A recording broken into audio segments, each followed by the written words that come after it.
கட்சி 2ஆ உடைஞ்சிருக்கு 3ஆ உடைஞ்சிருக்கு, கலவரம் வரும் சண்டை வரும்லாம் சொன்னாங்க. அந்த மாதிரிலாம் எதுவுமே நடக்கல, ரொம்ப மகிழ்ச்சியாக எல்லாரும் வராங்க. என்ன நடந்தது மேடம்? இல்லை, அவங்க இதை திட்டமிட்டு ரொம்ப நாளாக சொல்லிட்டு இருக்காங்க. 2026 நாங்கள் ஆட்சி அமைச்ச பின்னாடி இதே அவங்க சொல்லிக்கிட்டு இருக்க வேண்டியது தான். சில பேர் திமுக இருமா போடு 200ன்றாங்க. அது வெறும் அதெல்லாம் ஒரு நாளும் நினைவாகாது, கனவாக தான் முடியும். அவர்கள் சொன்ன 200 அனைத்து இந்திய அண்ணா திராவிட முன்னேற்ற கழகம் பெறும் அப்படின்னு எங்களுடைய பொதுச் செயலாளர் அண்ணன் எடப்பாடியார் சொன்ன உடனே நாங்கள் எழுந்த எழுச்சியையும் கைத்தட்டலையும் ஆரவாரத்தையும் நீங்களே பார்த்துருப்பீங்க. எல்லாரும் மிக மகிழ்ச்சியோட இப்படை தோற்கின் எப்படை வெல்லும், நமது வெற்றியை நாளை சரித்திரம் நிச்சயம் சொல்லும் சொல்லும் சொல்லும் என்பதற்கேற்ப எங்களுடைய 2 கோடி தொண்டர்களும் இன்னைக்கு அழைப்பு என்னமோ பார்த்தீங்கன்னா ஒரு 2500 பேர் தான் பொதுக்குழு செயற்குழு உறுப்பினர்கள். ஆனால் இன்னைக்கு 5000 பேர் சிறப்பு அழைப்பாளர்கள் உட்பட எல்லாரும் வந்திருந்தாங்க.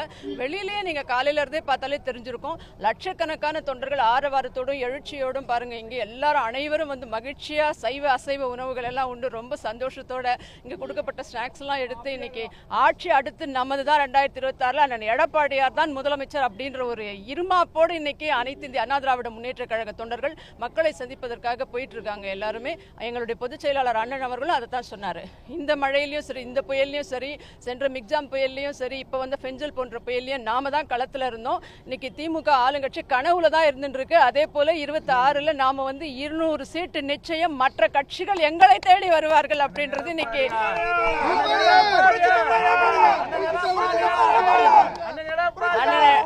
அண்ணன் எடப்பாடி அவர்கள் தெளிவா சொல்லியிருக்காங்க. பாருங்க, இங்க நான் பேசுறதே விட மாட்டாங்க, அந்த அளவுக்கு எழுச்சியோட இருக்காங்க எங்க சகோதரர்கள்.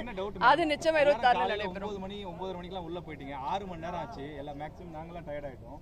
எல்லாரும் அவ்வளவு உற்சாகமா இருக்காங்க. அப்படி என்னதான் நடந்தது? எங்க பொதுச் செயலாளர் அதுக்கு ஏத்த மாதிரி அவனோட டானிக்கும் பூஸ்டிங் கொடுத்திருக்காரு. அவர் 6 மணி நேரம் கழிச்சு பேசினா கூட அவர்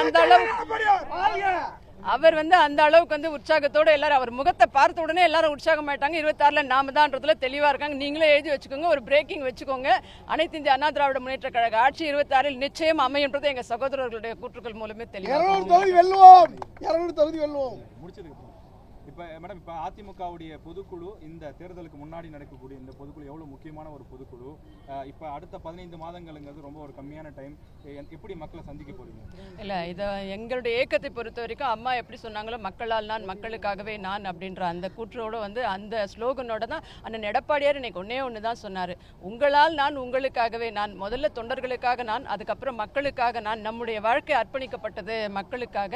அதனால் நான் உங்களோடு இருக்கிறேன். 26ல் 234 தொகுதியில் நான் சுற்றுப்பயணம் வருவேன். நீங்கள் தயாராக இருங்கள். இந்த புயல் இல்லை, எந்த புயல் வந்தாலும், திமுக என்ன பொய் சொன்னாலும் மக்களோடு நாம் இருக்கிறோம். நிச்சயம் நமக்கு தான் வெற்றி அப்படின்னு சொல்லியிருக்காரு. ஸோ அதன் அடிப்படையில் எல்லாரும் ரொம்ப உற்சாகமாக இருக்காங்க. அதுதான் இந்த உற்சாகத்துக்கு காரணம். அவருடைய அண்ணன் எடப்பாடியாருடைய திருமுகமும் அவருடைய வார்த்தைகளும் 26ல் எங்களுடைய ஆட்சின்றது மக்களே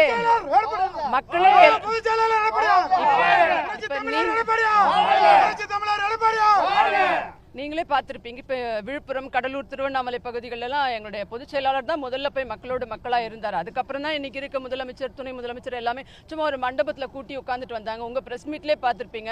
துணை முதலமைச்சர் அப்போ நான் எங்கே வந்திருக்கேன், நான் எங்கே சார், மக்கள் திருப்தியாக இல்லையே சார், எல்லாரும் இந்த புயலில் பாதிக்கப்பட்டிருக்கோன்னு சொல்லியிருக்காங்களே அப்படின்னும் போது நான் சுற்றுப்பயணம் வரலையா நான் அப்படின்னு அவரே கோவப்பட்டதை நீங்களே பார்த்துருப்பீங்க துணை முதலமைச்சர். ஸோ மக்கள் இன்னைக்கு அந்த அளவுக்கு அமைச்சர்கள் மீது சேற்றை வாரி இறைக்கும் லெவலில் தான் இவங்களோட ஆட்சி இருக்கிறது. அதனால் எங்களுடைய தொண்டர்கள் உற்சாகமாக இருக்காங்க. ஏன்னா எங்களோடது எப்பவுமே மக்கள் பணி. இந்த புயல் உட்பட களத்தில் அண்ணன் எடப்பாடியார் தான் முதல் மனிதராக போயிட்டு மக்களை சந்திச்சு எங்களால் முடிந்த நிவாரண உதவிகளை கொடுத்து ஆறுதல் படுத்தி விட்டு வந்திருக்கிறோம். மக்கள் எல்லாமும் எங்களை ரொம்ப உற்சாகப்படுத்துறாங்க. மக்கள் கொடுத்த அந்த உற்சாகம் தான் இன்னைக்கு எங்களுடைய நிர்வாகிகள் தொண்டர்களுடைய உற்சாகம். அது எங்கள் பொதுச் செயலாளர் முகத்திலையும் பிரதிபலிச்சுது. நாங்கள் எல்லாருமே இன்னைக்கு ஒரு முடிவோடு போயிருக்கோம். அடுத்து 234க்கு 234 தொகுதியும் நிச்சயம் அதிமுக வெல்ல வேண்டும், வெல்லும் என்ற கனவோடும் அதுக்கான ஒரு முஸ்தீபுகளோடும் நாங்கள் எல்லாருமே தயாராக வந்திருக்கோம். இன்னைக்கு அதுதான் இந்த மகிழ்ச்சி. செய்திகளை உடனுக்குடனும் துல்லியமாகவும் தெரிந்து கொள்ள சப்ஸ்கிரைப் பண்ணுங்க.